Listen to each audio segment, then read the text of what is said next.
Bienvenidos sean a este video en el que veremos cómo calcular la cantidad de cámaras rompecargas o cámaras rompepresión en un sistema de tuberías.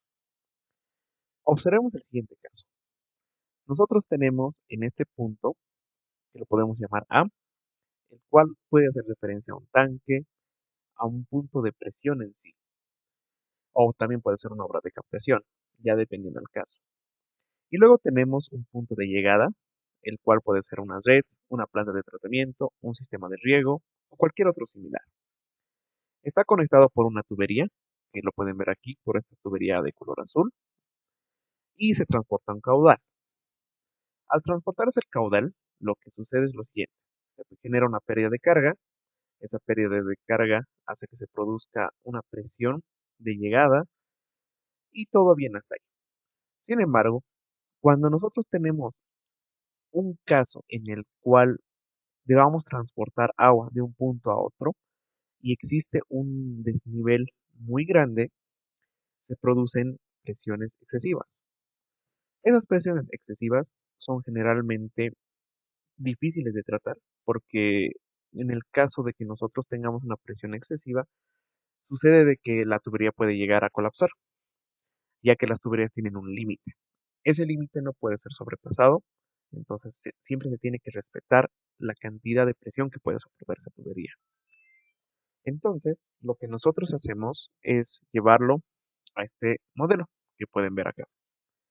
Entonces, en esta otra imagen pueden ver que es la misma aducción, pero lo que sucede es que colocamos cámaras rompecargas, que está representado por estos puntos o cuadrados de color naranja, que pueden observar que son varios. Al colocar una cámara rompecarga, lo que hace es eliminar toda la presión y funciona prácticamente como un tanque. Elimina toda la presión y desde ese punto hace que se contabilice la presión desde cero y ya luego hasta ver a cuánto llega. Entonces, de esa manera se va colocando varias cámaras, cosa de que no tengamos una presión excesiva en el punto de llegada, como será en este caso en el punto final. Entonces, ¿cómo colocamos las cámaras y cuántas cámaras necesitamos colocar en cualquier caso particular? Supongamos que esta es una aducción, partiendo de ahí. Bien, vamos a colocarnos aquí algunos datos que son datos muy sencillos de manejar. Por ejemplo, vamos a manejar el desnivel. El desnivel lo podríamos decir que es un valor de 500 metros, supongamos así. Lo vamos a colocar aquí, 500 metros. Este desnivel es la diferencia entre el punto A y podríamos llamarlo el punto de la planta de tratamiento, por decirlo así. Supongamos que estamos hablando del punto de llegada de una planta de tratamiento. Entonces, la diferencia de estos dos es 500 metros. Como pueden observar, es un desnivel muy alto. No existiría una tubería la cual pueda soportar esta presión de 500 metros, porque ya estaríamos hablando de que la presión se va a encontrar en un rango menor a 500 metros, pero difícil de que llegue a ser mucho menor a las presiones admisibles en una tubería. Entonces, tomemos en cuenta ese dato. El siguiente dato que debemos tomar es la presión nominal de la tubería, que lo llamamos PNT. Esto se conoce como la presión nominal de la tubería y hace referencia directa a la presión que puede soportar una tubería, la presión máxima que puede soportar. Entonces, cada tubería tiene un rango de presiones que puede soportar. Nosotros tendríamos que ver qué clase de tubería vamos a utilizar para que en este caso nos pueda favorecer y no nos mayoren los costos al colocar varias cámaras rompecargas. Porque como les dije, como son cámaras rompecargas que trabajan como un tanque, entonces van a generar mayor costo porque se tienen que construir, etcétera. Entonces, para eso, podríamos hablar de las presiones nominales, las cuales son desde podríamos hablar desde las más grandes, la 200, la 150, la 120, la 100, también existe la 50 y una que otra así. Esas serían presiones nominales de una tubería. Si los colocamos en una tabla, los podríamos tomar en ese sentido. Cada una de estas presiones está en metros columna de agua. Es decir, si yo tomaría una clase 200, estaría hablando de 200 metros columna de agua que puede soportar. Si yo hablaría de una clase 150, estaría hablando de que puede soportar 150 metros columna de agua. Mucho depende del fabricante y de las normas con las cuales estamos queriendo diseñar prácticamente. Entonces, si el fabricante te dice que tiene cierta cantidad de tuberías que soportan esta presión, entonces sería bueno que la consideremos de ahí. En nuestro caso, vamos a suponer que quiero tomar una presión nominal de 150 metros columna de agua. Entonces aquí lo vamos a poner 150 metros columna de agua. Esto era más que todo referencial. Ahora, ya tenemos la presión que va a soportar máxima mi tubería y el desnivel. Con estos dos datos podemos encontrar estos dos, la cámara rompecargas y el desnivel al cual se puede encontrar. Empecemos por el primero.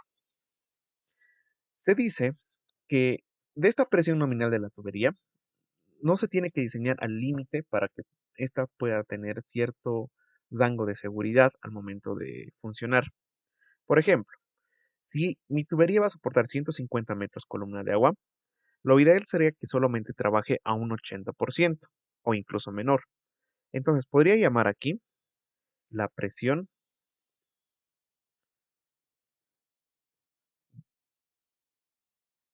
de soporte, por decirlo así de alguna manera. O también podríamos llamarle de diseño. Así.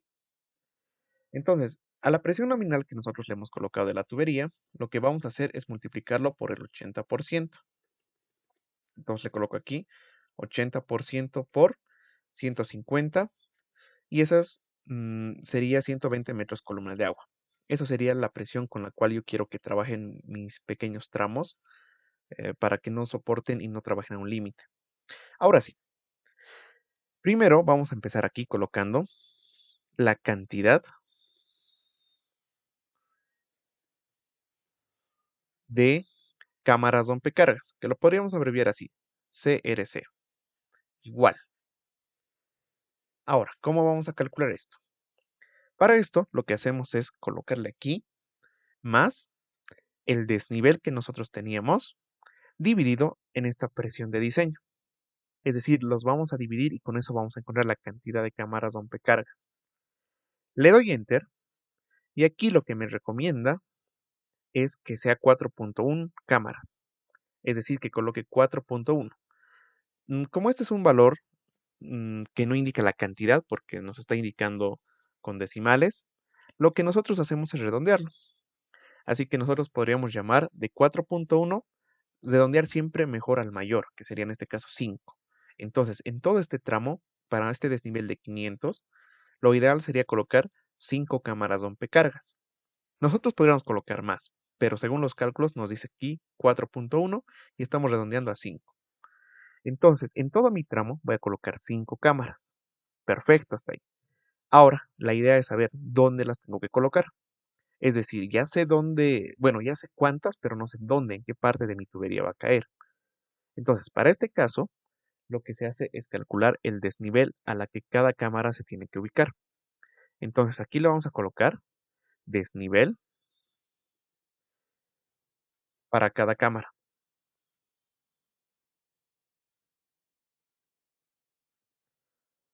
De esa manera, lo vamos a llamar así. Igual, este desnivel prácticamente lo que va a hacer es encontrarnos estas distancias que podríamos llamar Y. Como observan aquí en este gráfico, estas distancias que llamamos Y, es decir, inicia desde el punto y hay un pequeño desnivel que es y en el punto donde se interceptaría con la tubería, en el gráfico del perfil, ahí, en ese punto se debe colocar una cámara rompecargas. Bajamos un poco y luego colocamos otra. Bajamos un poco y colocamos otra. Bajamos un poco y colocamos otra. Entonces, esa es la distancia y es la que debemos respetar para poder ubicar las cámaras. Para eso es igual de fácil. Solamente debemos colocar aquí más el desnivel que nosotros teníamos como dato y lo dividimos entre la cantidad de cámaras rompecargas, que en este caso eran 5. Y aquí me dice que mi desnivel para cada cámara es de 100 metros, lo recomendable. Es decir, yo tendría que tener el perfil de toda esta tubería desde el inicio hasta el final y tendría que dibujarme, o bueno, ver la distancia a 100 metros del desnivel. Entonces voy bajando una distancia de 100, veo dónde se intercepta con la tubería y en ese punto sería lo recomendable para colocar una cámara. Bajo desde ese nuevo punto una distancia de 100 y donde se vuelve a interceptar con la tubería voy a colocar la siguiente cámara. Y así sucesivamente hasta colocar las 5 cámaras. Es decir, se ha dividido toda esta tubería en más tramos, los cuales obviamente se van a saber cómo van en el perfil, pero con esta cantidad nosotros podríamos saber de que esos pequeños tramos no van a trabajar con presiones excesivas, es decir, van a poderse respetar las presiones nominales de la tubería. Este cálculo, que parece muy sencillo de realizar, es prácticamente muy útil porque con esto podemos determinar la cantidad de cámaras y no solamente cámaras, también pueden determinarlo para válvulas reguladoras de presión, si es que fuera el caso también se puede aplicar. Sin embargo, se aplica más que todo para cámaras. Y como les dije, es muy sencillo, muy útil, es un cálculo que no demora mucho y podemos encontrar fácilmente la cantidad de tramos que nosotros podríamos determinar según a las cámaras como se vayan ubicando. Y con esto solucionarías el problema de la presión excesiva de llegada. Eso sería todo por el video. Si les gustó, les invito a que puedan compartirlo, suscribirse y darle like a este video. También les invito a que puedan visitar mi página www.fanesi.com, en el cual subo contenido muy similar.